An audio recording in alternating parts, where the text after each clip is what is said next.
Doutor Saulo, boa tarde, tudo bem? Boa tarde, tudo bem e você, Solange? Tudo bem, graças a Deus. Final de ano já chegou, né, doutor? Já estamos aí em 2022, não é verdade, né?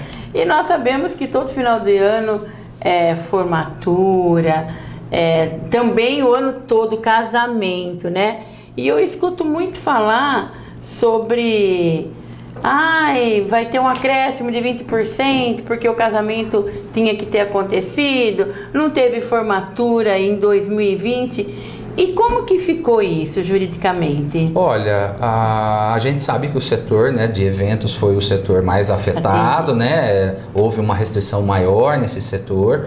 Então, as dificuldades do setor, elas vão ter que ser colocadas em pauta daí nessa questão de retomada, como fazer para tá ajustando, né, as agendas também, tanto das pessoas que contrataram quanto das empresas, né, contratadas. Então a gente sabe que isso vai demorar um tempo e requer aí, né, um maior bom senso de ambas as partes para que possa acontecer, né?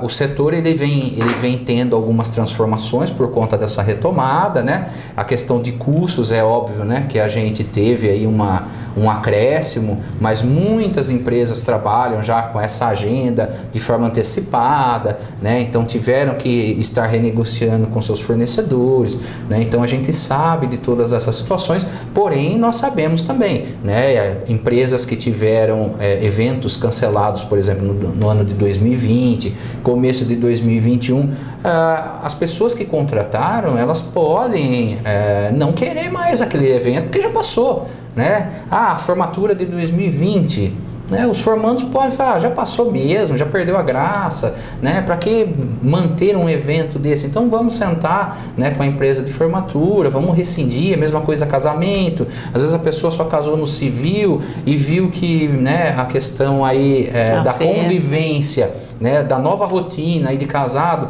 teve, né, algumas alterações e que se comprometer agora com festa, né, de casamento ou casamento, né, tradicional vai ocasionar um problema. Então a gente tem se deparado com algumas situações, né, jurídicas com relação a isso, né, mas mais uma vez, né, como a gente vem sempre comentando, eu acho que o bom senso envolvendo, né, esse tipo de contratação é o que vai imperar aí, o que vai nortear, né, para a gente entrar num consenso, né? Nós sabemos que temos as posições aí jurídicas, né, porque muitos casos são levados ao Poder Judiciário, né, mas uma das recentes decisões que nós tivemos envolvendo formatura, por exemplo, né, o tribunal decidiu que a festa não deveria ocorrer porque os formandos já não queriam mais, né? A empresa, ela queria devolver metade do valor.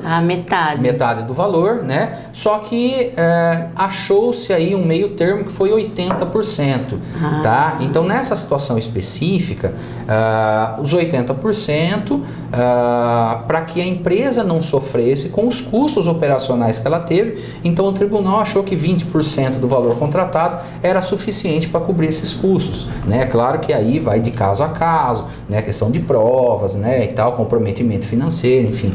Então nós temos várias circunstâncias que vão impactar nesse percentual, né? Então essa é uma decisão recente do Tribunal de São Paulo, né? Mas a gente sabe que ela pode oscilar um pouco para mais, um pouco para menos, mesmo porque a pretensão dos alunos, por exemplo, era de 95% de devolução, né? Praticamente a totalidade do valor, né? Então, para ficar no meio termo, achou-se esses 80% aí de uma situação razoável. Então, por exemplo, assim, tudo que é aniversário de 15 anos, casamento, formatura, é obrigado a devolver 80%. Nessa situação específica foi 80%, né?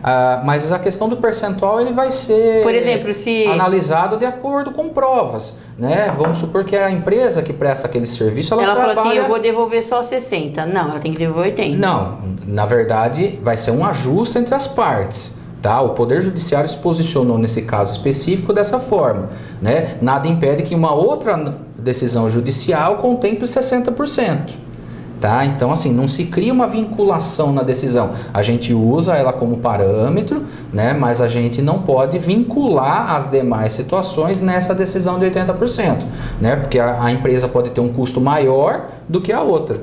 né? Aí vai depender muito de prova, né? Entendi. Então eu vou apresentar as provas, né? Tudo que eu gastei para fazer a divulgação daquele evento, comprometimento com funcionário, aluguel, que eu vou ter que também tá negociando, né? Com o espaço, os profissionais que envolviam. Então aí vai depender muito de prova. Pode ser que os 80 suba, pode ser que os 80 baixe. Então é só para a gente ter a questão de um parâmetro, né? De decisões judiciais já acerca desse tema. E aí, como você falou, é formatura, é casamento, festa de 15 anos. Eu acho que aí é a questão de sentar as partes, né, e negociar e ver o que pode ser feito. E em relação a viagens?